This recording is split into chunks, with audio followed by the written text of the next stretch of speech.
श्रीमद् भगवद गीता के पंचम अध्याय का हम लोग मनन कर रहे हैं, जिसमें पिछले सत्संग में हमने देखा था कि भगवान श्री कृष्ण ये बात कहते हैं कि हर मनुष्य चाहता है कि मुझे एक स्थायी आनंद की प्राप्ति हो, पर देखने को ऐसा मिलता है कि वो जीवन में कभी तो खुश होता है और कभी दुखी होता है।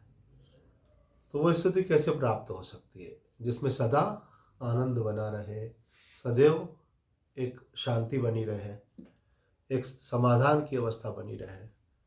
तो भगवान बोलते हैं न प्रहर्षेत प्रियम प्राप्यम।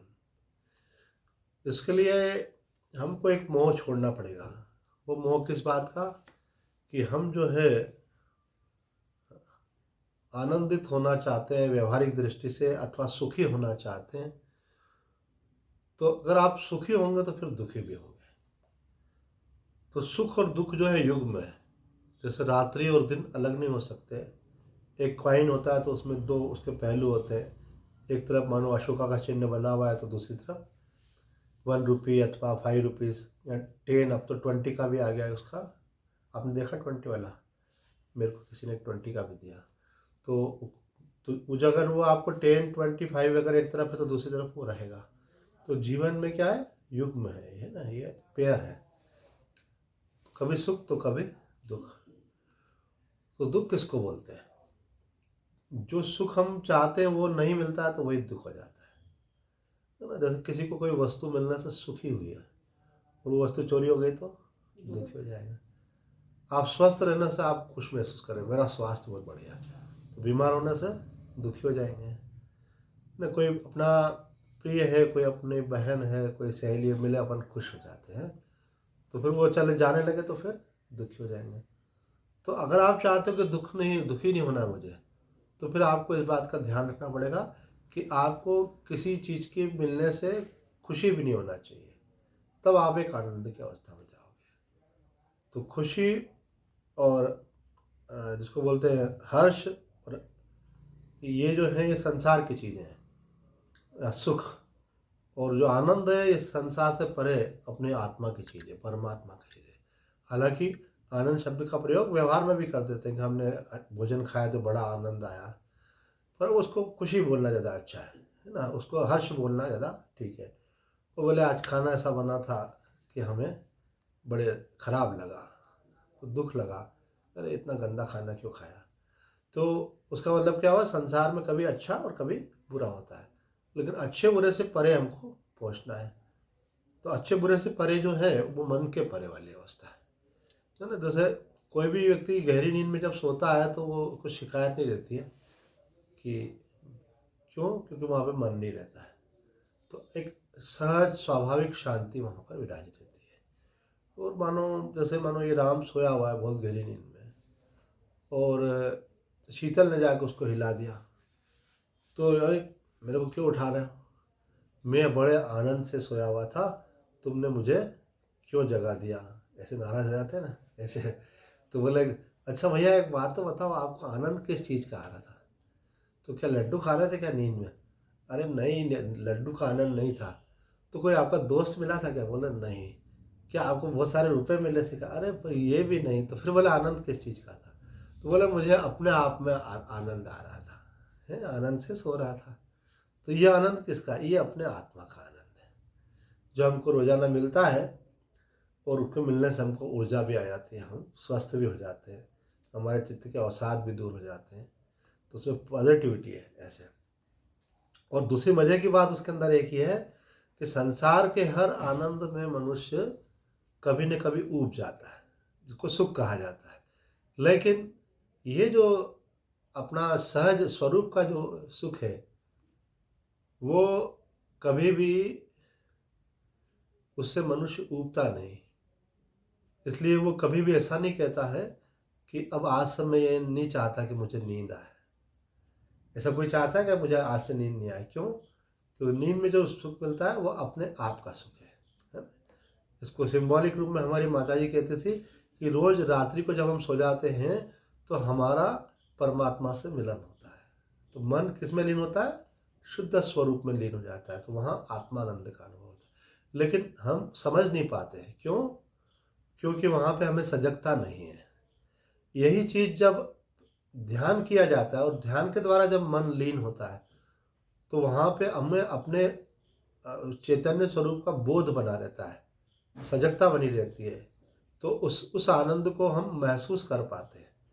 तो समाधि का जो आनंद है और निद्रा का आनंद है, दोनों समान ही है, लेकिन दोनों में एक बहुत बड़ा फर्क है। निद्रा का आनंद जो है, गहरी निद्रा का आनंद, उसमें तमोगुण का आवरण है, इसलिए वहाँ पे चैतन्यता नहीं है।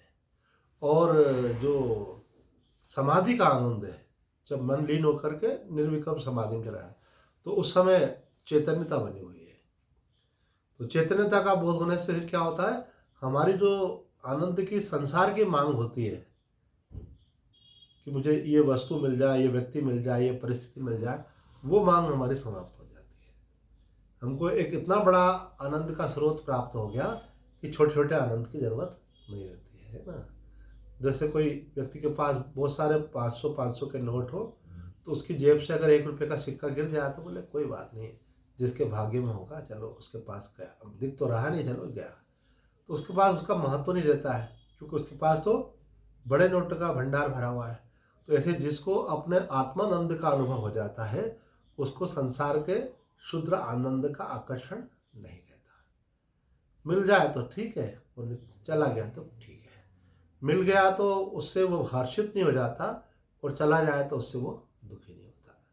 ये पहचान किस बात की है कि आपके पास कोई बड़ा स्रोत आनंद का मिल गया। तो ये बड़ा स्रोत जो आनंद का है, हमारा सब संत महात्मा और शास्त्र कहते हैं कि सदा से ये आपके पास है, सदा से आपके पास है, क्योंकि आत्मा के रूप में परमात्मा विराजमान है और परमात्मा आनंद स्वरूप है, लेकिन हमको इसका अनुभव नहीं है। इसके लिए आदि शंकराचार्य जी महाराज कहते हैं कि कोई व्यक्ति भैया बड़ी कंजूसी से गुजारा कर रहा है, थोड़े से पैसे हैं, तो बोलता है ये चीज़ लेके आओ, ये मत लेकर के आओ, क्योंकि उसके पास पैसा सीमित है।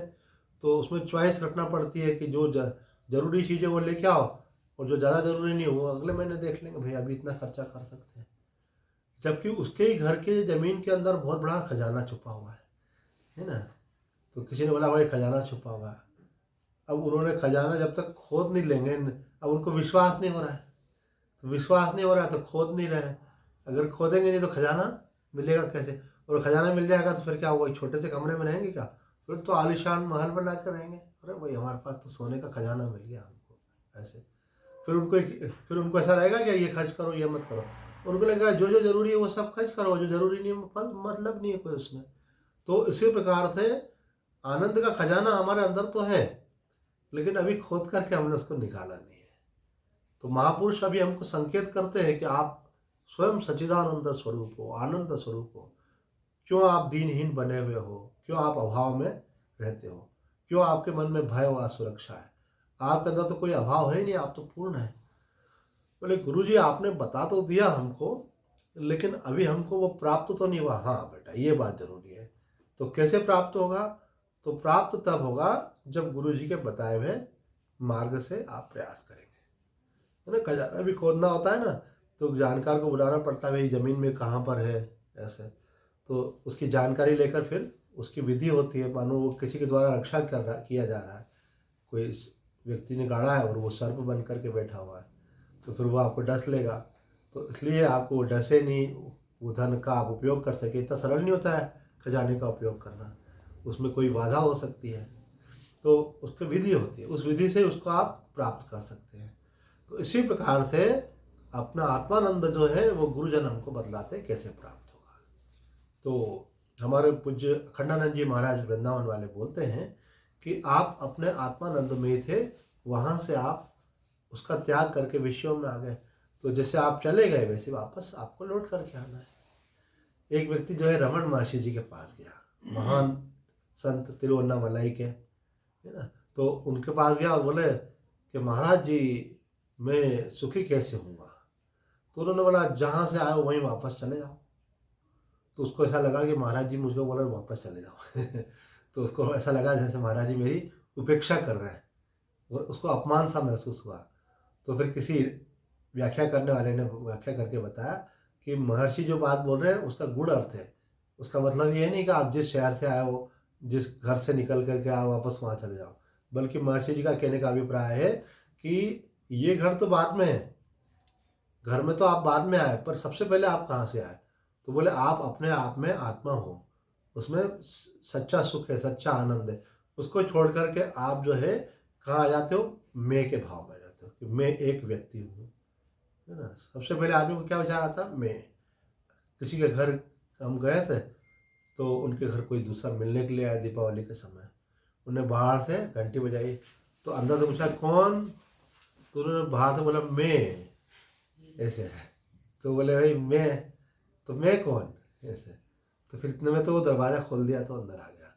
तो हमने कहा कि भाई देखो, हमारे संत महात्मा, हमारा वेदांत दर्शन बतलाता है कि हर व्यक्ति का अलग अलग नाम है ना। जैसे आपका नाम राम है, इनका नाम शीतल है, आपका नाम प्रदीप है, तो नाम अलग अलग है, लेकिन सब लोग क्या बोलते हैं? मैं आया। मैं कॉमन है सबके अंदर। तो वो जो मैं है, वो मैं किसकी है? तो बोले I am is the first name of God. Raman Maharshi ji Bible को कोट करते हुए क्या बोलते हैं? I am is the first name of God. भगवान का पहला नाम क्या है? मैं। फिर फैमिली वालों ने उसके ऊपर दूसरा नाम रख दिया, त्रिवेणी रख दिया, शीतल रख दिया, वो बाद में रख दिया। वो चेंज भी हो सकता है, लेकिन वो मैं वाला जो चेंज नहीं होता वो पक्का है। तो वो मैं किसका है? तो वो परमात्मा की ही मैं आपके अंदर है।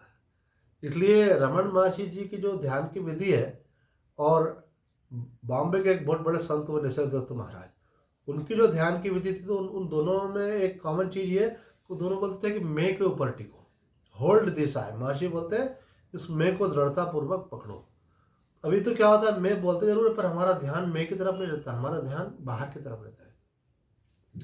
तो उस आनंद की प्राप्ति का स्रोत कहाँ से मिलेगा? मैं के अंदर टिकने से और मैं के मूल की खोज करने से। देखो, इसको आपको समझना है तो थोड़ा सा हम बतलाते हैं। जैसा महर्षि जी ने समझाया है कि रात को आप सो जाते हो तो आपको कोई विचार नहीं रहता है गहरी निद्रा में। फिर जब आपकी नींद खुलती है तो सबसे पहले आपको अपने होने का बोध होता है कि हम हैं, और होने के बोध के रूप में होता है कि मैं हूँ। तो ये जो है ना, यहाँ तक आप आत्मा में ही हो, लेकिन मैं हूँ का बोध होने के बाद तुरंत आपका तादात्म्य किससे हो जाता है? व्यक्तित्व से। फिर आप एक व्यक्ति बन जाते हो। तो ये प्रोसेस इतनी फास्ट होती है, इतनी इमीडिएट होती है कि हम कई बार ऐसा समझते हैं कि मैं व्यक्ति ही हूँ, लेकिन व्यक्ति होने के पहले भी आप हो, क्योंकि व्यक्तित्व तो बदलता रहता है। एक व्यक्तित्व ऐसा रहता है जो अपने को मानता है कि हम तो बच्चे हैं, हम तो विद्यार्थी हैं, हमारे ऊपर तो कोई जिम्मेदारी नहीं, हम तो किसी बंधन में नहीं है। तो वो एक में वो है। तो ये क्या ही व्यक्तित्व है। और वही जब बड़ा हो जाता है तो बोले भाई मेरा घर परिवार है, पत्नी बच्चे हैं, मेरे ऊपर जिम्मेदारी है। तो ये आपके व्यक्तित्व में आया। तो एक समय वो वाला व्यक्तित्व था विद्यार्थी वाला, और एक समय ये विवाहित होने के बाद ये व्यक्तित्व हो गया। तो उसको भी आप जानते थे और इसको भी आप जानते हो। तो जिसको आप जानते हो, जानने वाला उससे अलग होता है। Knower is always separate from the known. जानने वाला जानी गई वस्तु से हमेशा अलग होता है। तो इसका मतलब क्या हो गया? न तो आप बच्चे थे और ना आप जो है जवान हो। बचपन का व्यक्तित्व भी आप नहीं थे और जवानी का व्यक्तित्व भी आप नहीं हो। आप तो उन दोनों व्यक्तित्व को जानने वाली एक शुद्ध चेतना हो। ध्यान देना पड़ता थोड़ा सा इसमें। हम अपने ऊपर ध्यान नहीं देते, दुनिया भर में ध्यान देते हैं, अपने को भूल जाते हैं। तो आप जो हो वो चेतना हो, जिसमें बचपन आया चला गया, जवानी आई चली जा रही है, किसी की चली भी गई, बुढ़ापा आया। तो ये सब व्यक्तित्व के साथ है। व्यक्तित्व में ये भाव है, मैं बूढ़ा हूँ, मैं जवान हूँ, बचपन हूँ। शरीर भी बदलता है उसके साथ में, लेकिन वो चेतना जो जानने वाली है वो नहीं बदलती। इसलिए बचपन में भी व्यक्ति जब घर पे आता है, दरवाजा वही आता है, पूछे कौन, तो अंदर अंदर से पूछा तो आपका जवाब देते मैं। जवान हो गए, घर वाले पूछते कौन, तो यूँ नहीं बोलते कि जवान, क्या बोलते हैं? मैं। कोई बूढ़ा हो जाता तो भी क्या बोलता है? मैं। तो वो जो मैं है वो चेंज नहीं होती है। व्यक्तित्व बदलता है, शरीर बदलता है। तो महर्षि बोलते हैं कि इस मैं को आप पकड़ो। ये आपको क्या बता रहे? खजाना कहाँ से मिलेगा? तिलस्मी खजाना, जिसमें मिलने के बाद आप माला माल हो जाएंगे और आपका दैन्य जीवन का सदा से बढ़ जाएगा। केवल इसी जन्म का नहीं, जन्मांतरों का जन्मांतरों से। अभी मैं इधर गया किचन में पानी गर्म करने के लिए, उधर पीछे ऐसे बना हुआ, उसमें बहुत सारे कबूतर रहते हैं। तो गुटर गुटर गुटर गुटर ऐसे आवाज़ करते रहते हैं। तो मैं सोच रहा था कि अपने को ठंड लगती है तो अपन कंबल ओढ़ लेते हैं। और ठंड लगी तो स्वेटर भी पहन लिया, कैप भी पहन लिया अपन ने। ये बेचारे किसी को बोल भी नहीं सकते और इनकी कोई ऐसी स्वेटर की व्यवस्था भी नहीं है। मेरे को लगा कि कभी न कभी अपन भी तो कबूतर रहे होंगे, कितना कष्ट भोगा होगा।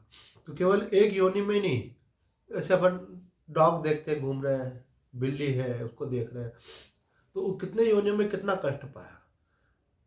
और अभी तो कष्ट होता है तो अपन अपने जो बड़े होते हैं उनको बोल देते हैं, अपने मित्रों को बोल देते हैं, आपस में शेयर कर लेते हैं, तो दुख तो थोड़ा ऐसे भी कम हो जाता है। दूसरे को बोल दिया, उन्होंने आपको पास प्रति सहानुभूति कर दी।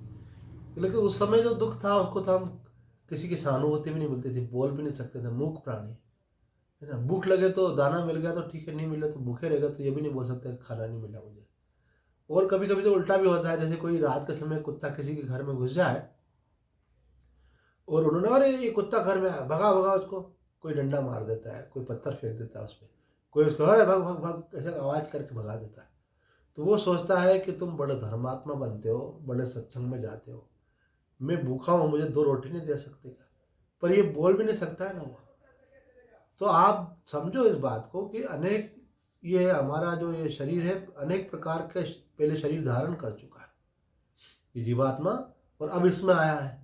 तो कह रहे ये अगर आपने कोई खजाना नहीं अगर प्राप्त करोगे तो आपके साथ बहुत बड़ा धोखा हो जाएगा, ऐसा हमारे जो सर्वोच्च ग्रंथ उपनिषद है उसमें कहा गया है कि महति विनश्यति, आपका महान धोखा हो जाएगा। और आप कहोगे अरे मुझे मालूम ही नहीं था। चलो जिसको मालूम नहीं था और उसको खजाना नहीं मिले तो ठीक बात है, और अभी आपको तो मालूम भी पड़ गया, कोई संत महात्मा का संग मिलने से मालूम पड़ जाता है कि हमारा मनुष्य का जन्म का उद्देश्य यही। कई लोग हम तो सेवा में लगे हुए हैं, हम तो ये इसमें लगे हुए हैं, हम तो अच्छे काम में लगे हैं, है ना। अभी किसी को फ़ोन आया था, अरे पापा घूमो फिरो, अब क्या ज़िंदगी भर कर लिया, आप सिंगापुर जाओ और लंदन जाओ, अमेरिका जाओ, है ना, दुबई जाओ, क्या। तो आदमी को समझ लो ज़िंदगी भर मेहनत करी, फिर बोलता है मज़े क्या लेना है, घूमो फिरो। तो मैंने बोला कि अरे लंदन अमेरिका सिंगापुर मत घूमो, अब वो उम्र गई, आपने जीवन भर कर्तव्यों का पालन कर लिया, अब आपकी उम्र है आत्मानंद की तरफ लौटो। अगर जाना ही है तो तीर्थों में जाओ, महापुरुषों के दर्शन करो। अभी हमने सत्संग में बता दिया आपको कि ओंकारेश्वर में एक महान संत आए हुए हैं, षणमुखानंद जी, 12 घंटे की उनकी साधना है, राज राजेश्वरी के भक्त सिद्ध है। तो आदमी को जाना है तो वहाँ जाए ना, ऐसे महापुरुषों के दर्शन करने के लिए, जिनकी दृष्टि मात्र से हमारे जीवन में परिवर्तन होता है। बाकी तो सब जगह क्या है, एक कोई वो संत आए थे आश्रम में, तो उनके पास कुछ सिद्धियाँ थी, तो किसी का काम हो गया उनसे, तो जिन माता जी का काम हो गया वो उनकी बहुत बड़ी टेक्सटाइल मिल है, तो उन्होंने कहा महाराज जी ये कार खड़ी है और ये ड्राइवर खड़ा है, आपको जहाँ भी घूमने जाना आप जाइए, और कोई चीज़ की आवश्यकता हो तो आप हमको आदेश कीजिए। क्योंकि उनका काम हो गया, तो खुश हो गई माता जी को, है ना। संसारी लोग ऐसे होते हैं, उनको तो संसार की चीज़ चाहिए, वो मिल जाए तो खुश हो जाते हैं।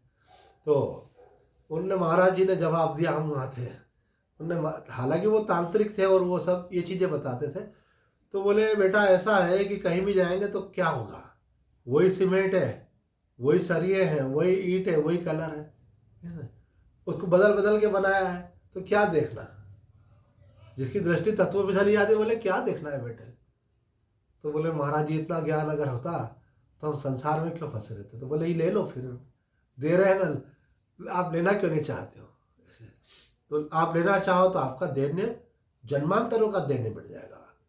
अभी तो आपको याद ही नहीं है कि कभी आप चिड़िया थे, अकेले रहते थे, बड़ा कष्ट होता था, ये भूल गए, फिर दूसरा कबूतर का जन्म मिल गया, फिर वो भूल गए, ऐसे भूलते गए और बहुत कष्ट भोगा आपने, अनेक जन्मों से कष्ट भोग रहे हो आप। कोई आपका साथी नहीं है, सब मिलते हैं बिछुड़ जाते, मिलते हैं बिछुड़ जाते हैं। वहाँ भी परिवार थे, सब थे, पर धीरे धीरे सब बिछुड़ते गए। आज आपको भगवान ने एक मौका दिया है, लेकिन भगवान जो है मौका तो देता है लेकिन परीक्षा भी लेता है। परीक्षा क्या करा, भगवान ने अपनी माया डाल दी। तो माया क्या है, ये संसार के संबंध माया है हमारी, हम उनके मोह में भगवान को भूल जाते हैं। भगवान ने यहाँ पे माया क्या बनाई है, धन एक माया है। आदमी को पैसा अरे और चाहिए और चाहिए, ऐसा इकट्ठा तो कर लिया, लेके तो जा ही नहीं पाओगे। आदमी का ध्यान भी इस तरफ नहीं जा पाता है और उसमें लगा रहता है। बोला अब काम करें काम करें, काम कर रहे किस लिए कर रहे हो, संसार का काम करने के लिए थोड़ी आप आए हो। काम तो इसलिए करना पड़ता है कि ताकि आपके जीवन का निर्वाह हो जाए, आप अपने समय शक्ति वहाँ लगा करके अपने अनिवार्य आवश्यकताओं की पूर्ति करते हो। देखो, ईमानदारी की तो बात यह है कि जिस व्यक्ति को अपना जीवन चलाने के लिए आवश्यक धन की प्राप्ति हो गई है, उसके बाद भी वो कर्म में लगा हुआ है, तो शास्त्र की दृष्टि से उसको बोलेंगे ये तो मूर्ख है। जैसे आप घर के कितने मेंबर हो, मानो 2 3 4 5 5 मेंबर, एक एक मेंबर मानो 3 3 रोटी खाता हो, 15 रोटी। अब आपकी माताजी 45 रोटी बना है, 50 रोटी बना है, तो आपके पापा क्या बोलेंगे, बुद्धि हो गई क्या, इतनी रोटी किसके लिए बना रही है, सब कल खराब हो जाएगी वापस। तो हम इतना धन संचित कर रहे हैं जिस धन का हम उपयोग ही नहीं कर सकते, हम उसमें लगे हुए जो किसी काम का ना धाम का है। तो कोई धन के संचय में लगा हुआ है, तो कोई कोई स्पोर्ट्स में लगा हुआ है, तो कोई म्यूजिक में लगा हुआ। कई लोगों को तो टीवी देखने की बीमारी लगी पड़ी है, पूरा टाइम पास हो रहा है, मैच आ रहा है। मैंने कहा जो मैच खेल रहे हैं भैया उनको तो मानो बहुत बड़े बड़े राशि दी जा रही है, आपको तो कुछ भी नहीं। आप बल्कि उनको राशि दिलवाने में हेल्पफुल हो क्योंकि आप टीवी देखते हो, पर आपको तो कुछ भी नहीं मिलता। ये बात मुझे जब मैं साधु बना उसके पहले समझ में आई थी। मैं भी पहले मूवी बहुत देखता था और अमिताभ बच्चन मुझे बड़ा प्रिय था। मैंने बोला ये तो एक्टिंग करके कमा रहे हैं और हम इनको देख करके क्या कर रहे हैं, हम अपना समय जाया कर रहे हैं ऐसे। तो साधक सावधान हो जाता है, अरे आया था किस काम को और किस में लग गया मैं। निकले थे हरि भजन को, भगवान ने मनुष्य का शरीर इसलिए दिया और ओटन लगे कपास। मैंने आश्रमों में देखा, आश्रमों में भी अपनी पॉलिटिक्स हो रही है, लोग एक दूसरे से ईर्ष्या कर रहे हैं। मैंने कहा अरे भाई, आश्रम तो वो स्थान है जहाँ पर आकर के आप अपना सारा श्रम परमात्मा की प्राप्ति में लगा दो।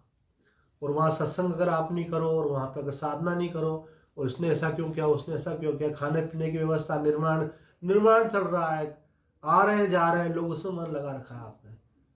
उन्होंने कहा नहीं भाई, इसलिए जो है एकांत वासा झगड़ा न झांसा, ऐसा बोलते हैं। तो अकेले रहो और किसी के झगड़े में मत पड़ो ऐसे। तो ये हमको संतों ने बोला। तो आज 35 साल हो गए, 35 साल से हम अकेले रहते हैं। अभी भी भले हम किसी के घर में अलग रह रहे हैं, तो हम तो अपने आप में अकेले ही रह रहे हैं ऐसे। कुछ लेना न देना मगन रहना। बोलो स्वामी जी हमारा क्या होगा, हम तो परिवार में आ गए। तो परिवार में रह कर के भी आप अकेले ही हो, क्योंकि कोई भी परिस्थिति होती है उसका सुख दुख जो आपको अनुभव होता है वो बच्चों को नहीं होता है ना। आपकी मेच्योरिटी अपने हिसाब से, इनकी अलग है। तो आप संसार में आपको लगता है हम साथ में, पर आप हर व्यक्ति की अपनी अपनी दुनिया है। एक व्यक्ति को एक चीज़ अच्छी लगती दूसरे को नहीं लगती, मतलब उसकी दुनिया अलग है, उसकी दुनिया अलग है। एक चीज़ का प्रभाव आप पे अलग होता है, दूसरे पर अलग होता है। तो आए थे अकेले और जाएंगे अकेले, और अभी तो है साथ में। बोले अभी साथ में नहीं हो, अभी भी अकेले अकेले ही। हर व्यक्ति की अपनी फीलिंग है, हर परिस्थिति में उसके अपने। अच्छा, सुख दुख का भोग भी अपने अकेले करना पड़ता है। घर वाले 4 5 लोग इकट्ठे हो जाए आपके, आप बीमार पड़े हुए 5 लोग इकट्ठे हो गए और आपके प्रति सांत्वना रखते कुछ, पर भोगना तो आपको ही पड़ता है। तो अगर मानो मेरे को डायबिटीज और आपको नहीं हो, आप लड्डू खा रहे हो, तो आपके लड्डू का स्वाद मुझे थोड़ी आएगा, वो तो आपको ही आएगा। तो सुख दुख का भोग तो जीव को अलग ही अपना अपना करना पड़ता है। और ये तो हमारा ऋणानुबंध है, इसलिए मिल गए एक दूसरे से, कुछ लेना देना था। बाकी कोई रिश्तेदार किसी का होता नहीं है। जब आपका ऋण लेना देना पूरा हो जाता है तो या तो आदमी मर जाएगा, या तो दूर चला जाएगा, या तो संबंध खत्म हो जाएंगे, कुछ भी हो जाएगा। और हम सबसे ज़्यादा माया हमारे अंदर जो है ना, वो संबंधों की रहती है। आप देख लो, आप परिवार के 2 4 लोग होंगे ना, उसमें ज़्यादा मन रहता है आदमी का, और उनका सुख दुख ही अपने को सुख दुख लगता है, और उनके लिए सब कुछ करना चाहता है। इसका नाम है माया। ये माया जो है, इसमें जीव बंधा पड़ा है। उसको करना क्या चाहिए, जो गुरुओं ने मार्ग बताया है ना, न प्रहर्षेत प्रियम प्राप्यम न द्विजेत चाप अप्रियम। बोले कि प्रिय और अप्रिय की प्राप्ति में जहाँ कोई फर्क नहीं पड़ता, ऐसी स्थिति को हमको प्राप्त करना है। तो हम बता रहे थे कि अखंडानंद जी महाराज कहते हैं कि भाई जैसे आप बाहर आए वैसे आपको अंदर जाना है। आत्मा में थे आप मैं में आ गए, मैं से आप बुद्धि में आ गए, बुद्धि से आप मन में आ गए, मन से आप इंद्रियों में आ गए, इंद्रियों से शरीर में आ गए, और शरीर से संसार में। अब आपको क्या करना है, पीछे एक धारा में आप बाहर आ गए, अब धारा से आपको राधा पीछे की तरफ लौटना है। संसार से ध्यान हटाओ, संसार ध्यान हटाओगे तो जीव में इच्छा होगी कि चलो चाय पी लें, क्या वो लड्डू रखें खा लेंगे। बोले ऐसे ध्यान हटाओ, मन में चले गए, मन में संस्कार होंगे तो मन के संस्कार याद आएंगे कि वहाँ ऐसा था वैसा था। बोले मन से पीछे चलो, फिर बुद्धि में जो विवेकपति बुद्धि है उसमें आया आप, है ना।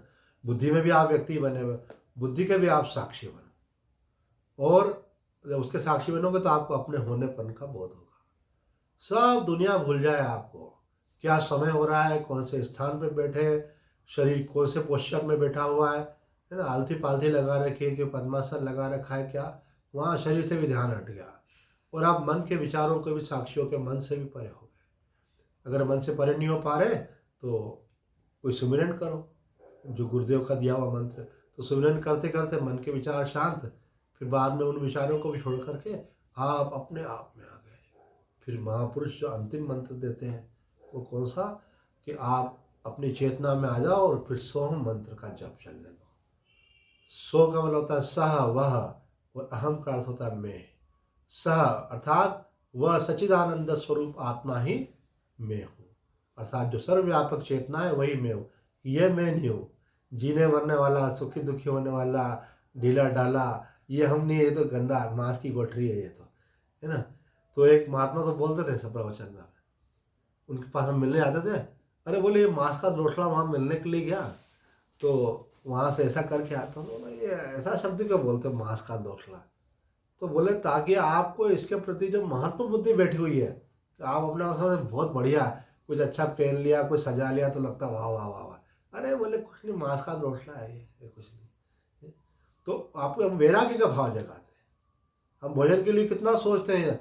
संत महात्मा क्या कहते हैं, आदि शंकराचार्य महाराज, कुतिया जैसे भोगती है उसको 2 रोटी डालो चुप हो जाती है ना, तो ये भूख रूपी कुतिया भोग रही है, 2 रोटी डाल दो उसको शांत हो जाएगी। इससे ज़्यादा महत्व नहीं है खाने का। आज ये बना है क्या, आज वो बना है क्या, आज ये खाएं क्या, वो खाएं क्या, कल क्या खाया था, अब कल क्या खाएंगे, तो ये साधकों का लक्षण नहीं है। साधक बोलते हैं भाई सात्विक भोजन करना चाहिए, स्वास्थ्य के लिए अनुकूल भोजन करना चाहिए, हल्का भोजन करना चाहिए, और ज़्यादा उसका महत्व नहीं। अनायासम, ऐसे जो बोला ना भोजन कैसा होना चाहिए, उसमें एक शब्द अनायास भी किया। जिसको बनाने में बहुत परिश्रम लगता है वो भोजन नहीं बनाना चाहिए, क्योंकि बनाने में तो लगे 3 घंटे, वो खाने में लगा 10 मिनट और ख़त्म ऐसे। अरे वो उतना समय आप भगवान के भजन में लगाओ ना, आत्मचिंतन में लगाओ, शास्त्र अध्ययन में लगाओ। लेकिन मनुष्य को माया अनेक प्रकार से घेरे हुए है, तो इसलिए है ना, आदमी कभी कभी क्या होता है, जैसे कोई शराब पीने की आदत तो शराब छोड़ दे, और बोतल घर में रखी हो तो क्या होता है, आज थोड़ा मूड ऐसा हो रहा है थोड़ी सी पी लेते हैं। तो ऐसे संसार लोग बोलते संन्यास की जरूरत क्या, हम बताते हैं आपको क्यों है, कि जैसे आदमी घर में रहता है ना, बोला मेरे को इनके किससे मोह नहीं है, फिर आदमी जब खालीपन उसको लगता है तो फिर से वापस से मोह करने लग जाता है। वो पास में बोतल रखी तो है, फिर से गिलास में डाल लो पी लो, ऐसे तो फिर मोह में आया था। और अगर आप चले ही गए घर छोड़ करके, है ना, तो घर वाले थोड़ा रोएंगे, थोड़ा आपको भी दुख होगा। तो उसके बाद बोले अब आप अपने साधु महात्मा बन गए, तो यहाँ तो घर छोड़ के चले जाओ तो झगड़ा ही खत्म, और नहीं जाना है तो और अधिक सजगता रखनी पड़ेगी कि रहना सबके साथ है, लेकिन मोह किसी से नहीं करना है, कर्तव्य का पालन करना है, ड्यूटी करना है, वो तो आपका कर्म का क्षय होगा। तो रमन महर्षि जी बोलते हैं जाना नहीं जाना भी आपके हाथ में नहीं रहता है, ये भी प्रारब्ध रहता है। किसी का निवृत्ति का प्रारब्ध होता है तो वो निकल पड़ता है ना। कईयों का साथ है, अरे हमारे परिवार वाले तो हमको प्रेम ही नहीं करते, और हमारे घर में हमको ऐसा लगता है बस हम नौकर की तरह लगे हुए हैं केवल दिन रात, है ना, कोई वैल्यू नहीं हमारी। तो एक काम करो, आ जाओ आश्रम में आ जाओ। और हम आश्रम में थोड़ी आ सकते हैं, तो क्यों नहीं आ सकते भाई, तो आश्रम में जो आते हैं वो आकाश में से थोड़ी उतर के आते हैं, वो ये दुनिया में से निकल करके आते हैं ऐसे। तो उसका कारण एक ये भी रहता है कि प्रारब्ध भी नहीं छोड़ता है, वो प्रारब्ध से पहले आदमी का मोह ही नहीं छोड़ता है ऐसे। हमने एक दृष्टांत दिया था ना, एक माता जी हरिद्वार गई, हम एक जगह सत्संग करते थे, वहाँ 30-40 माताएं आती थी, तो कभी भोजन बुलाती तब सब बातें बोलती अपने मन की, फिर वो सत्संग में तो हमारी सुना है, और जब घर बुलाए तो अपने सुना है, तो सुनाई अपनी। बोले स्वामी जी मैं हरिद्वार गई थी, ऐसा लग रहा था जैसे वैकुंठ में आ गई हूँ, बढ़िया सत्संग ध्यान, गंगा जी का दर्शन कितना अच्छा लगता है, संतों का जीवन तो बड़ा धन्य है। तो मैंने बोला कि आपके पतिदेव कहते हैं ये बहुत माथा खाती है स्वामी जी, इसको लेके जाओ अपने साथ। तो मैंने कहा आपको पति तो आपको मना कर ही नहीं रहा है, और बच्चों ने तो पहले छुट्टी दे रखी है आपको, उनकी अपनी दुनिया में जी रहा है, तो चलो हरिद्वार चल के ही रहो आप ऐसे। और वो स्वामी जी हमारे भाग्य में इतना बड़ा आनंद कहाँ लिखा है, मैंने कहा लिखा है ना, तभी तो ऑफर आ रहा है आपको, चलो ना। अब स्वामी जी सच बात बताऊं, मेरे को अच्छा तो बहुत लगता है, लेकिन वहाँ क्या है कि रोज रोज जो है ना दाल बनाते हैं, आलू बनाते हैं, तो फिर मेरे को लगता है कि ये कब तक खाएंगे ऐसे, अरे मेरे वाला देखो, ये जीवान ने आपको पकड़ लिया, जबकि संपन्न हो, बाहर से भी मंगवा सकते हो, कुछ व्यवस्था कर सकते हो, पर आदमी बहाने ढूंढता है। तो ऐसे बोलते हैं, बुरा मत मानना संसार के लोग, कि जैसे कोई नाली का कीड़ा होता है ना, उसको वहाँ से निकाल करके मखमल के गद्दे पे रख दो ना, तो मखमल के गद्दे पे वो छटपटाने लगता है, क्योंकि उसको गंदगी की आदत पड़ी हुई है। एक सुअर पर अगर आप रस्सी से बांध करके दरवाजे पे बांध लो और उसको रोटी वोटी देने लग जाओ, पर उसकी वो गंदी खाने की आदत जिस दिन छोड़ा तो वो जाके गंदा ही खाएगा। तो जो व्यक्ति संसार के इन भोगों में रचा पचा है, संबंधों में रचा पचा है, मोह माया में पड़ा हुआ है ना, तो वो, मैं एक परिवार में रहता था, तो बच्ची ने मुझे बोला, ऐसे आपकी जैसी गुड़िया रहती थी, कि वो मुझे भाई की तरह देखती थी, तो बोले भैया आप जो है सुबह उठ के ध्यान करते हो, और उसके बाद फिर जो है नहा धो के फिर आप पूजा करते हो और जप करते हो, और उसके बाद फिर आप अपना भोजन बनाते हो, यही रूटीन रहा हमारा, अभी तक भी वही चल रहा है। फिर भोजन बनाते हो, फिर भोजन करके भगवान को भोग लगाया, कर लिया और सो गए, फिर उठते हो, फिर नहाते हो और फिर पूजा पाठ करते हो, और फिर आप शाम को जो है कोई सत्संग में आ जाता है तो सत्संग की बातें करते हो। तो आप दिन भर सत्संग और भजन और उससे बोर नहीं हो जाते हो। मैंने कहा संसार के लोग संसार में जैसे बोर नहीं होते, उनका मन उसमें लगा हुआ है, इसी प्रकार से हमारा मन इसमें लगा हुआ है। तो मन है, पर इधर अब वही बच्ची जो है हमसे, जो कि जो जिससे जुड़ता है ना, वो वैसे ही हो जाता है। आप कुछ मत करो, आपको जैसा होना है ना उसका संग करो। वही बच्ची ने पिक्चर जाना बंद कर दिया, वही बच्ची ने कोई मॉल घूमने जाना बंद कर दिया, वही उन्होंने जो है संसार के लोगों का संग करना वो छोड़ दिया बचपन से ही। कोई घूमने फिरने की इच्छा नहीं, कोई पिक्चर देखने की इच्छा नहीं, इवन गाने सुनने तक की इच्छा नहीं। ऐसे वो कोई 31 हो, कुछ भी हो, कोई रात को जगने की कोई मूड नहीं अपना। अगर जगह में तो किस लिए, कि जब करते करते रात के 12 बजना चाहिए और अगला साल शुरू हो तो जब करते करते होना चाहिए। मैंने कहा लोग तो एंजॉय कर रहे हैं, पार्टी बना रहे हैं, बोले नहीं हमारी पार्टी यही है। ऐसे ये कैसा हुआ संग। तो मैंने कहा बेटे जैसे तुमको संग का रंग चढ़ गया धीरे धीरे, इसी प्रकार से हमको भी किसी गुरु का साथ मिला, संत का साथ मिला। तो जैसा आप बनना चाहते हो उसका संग करो। सबसे ज़्यादा बताऊं, कोई वाचाल संत होना चाहिए, अंतर्मुखी मौनी चुपचाप रहने वाला संत भी आपका कल्याण नहीं कर पाएगा। क्यों नहीं कर पाएगा? कि आश्चर्यवत पश्यति कश्चिदेन, आश्चर्यवत वदति तथैव चान्य, आश्चर्यवत चेन मन्य शृणोति, श्रुत्वा पैनम वेद न चैव कश्चित। तो इस श्लोक के अंदर भगवान ने 4 प्रकार के लोगों की बात कही है। बोले पहले तो उस बात का आश्चर्य है कि किसने परमात्मा का अनुभव कर लिया, परम आनंद का, परम शांति का अनुभव कर लिया। फिर उससे बढ़कर के आश्चर्य ये है कि सुंदर अनुभव तो कर लिया, लेकिन जिस बात जो मन के परे की बात है, जिसका न कोई रंग है, न रूप है, न कोई आकार है, न गुण है, न तो संबंध है, उसके बारे में वो चर्चा करते हैं उस परमात्मा की, तो उसकी बात करना कितना कठिन है। तो अभी यहीं पे आकर रुकते हैं। तो कहते हैं कि उसके बारे में बोलना बहुत कठिन है। बोले वही वही बात, ब्रह्म की बात रोज करते हो, घुमा फिरा के घुमा फिरा के, इतने शब्द कहाँ से लेके आते हो, बात में इतने सी है। हमारे एक साधक थे, उनको भी अनुभव था, तो बोलते थे स्वामी जी ये भी मानना पड़ेगा कि बात तो इतनी सी है कि हम शरीर नहीं हम आत्मा, पर इसी बात को कितने दिनों से आप बोल रहे हैं, सालों से बोल रहे हैं, और कितना घुमा घुमा के फिर वापस वही बात बोलते हो। तो आश्चर्यवत वदति तथैव चान्य, बोलिए बोलने वाला कोई होगा ना, तो उससे सुनकर के ही आपको ज्ञान होगा। अगर कोई मौनी महात्मा होगा तो नहीं होगा, समाधि वाले महात्मा से नहीं होगा।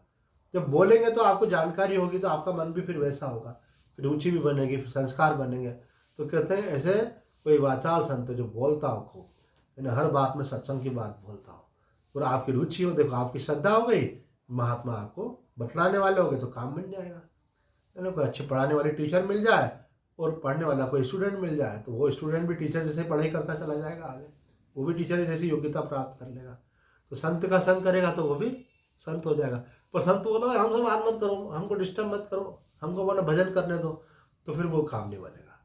संत अपना भजन भी करे और उसके साथ में, मतलब भजन तो उसकी संत का लक्षण ही है, और उसके साथ फिर आपके साथ उसकी चर्चा भी करे, तो फिर आपका काम बने बिना नहीं रहेगा। तो आज हम चर्चा करना चाहते थे श्लोक के बारे में और आगे की, स्वामी जी ने बहुत कुछ कहा है, लेकिन वो चर्चा हम अगले श्लोक अगले सत्संग में करेंगे। तो आज इतना ही कहकर अपनी वाणी को विराम देते हैं। ओम पूर्णमदा पूर्णमिदं पूर्णात् पूर्णमुदच्यते पूर्णस्य पूर्णमादाय पूर्णमेवावशिष्यते। ओम शांति शांति शांति। हरि ओम तत्सत्।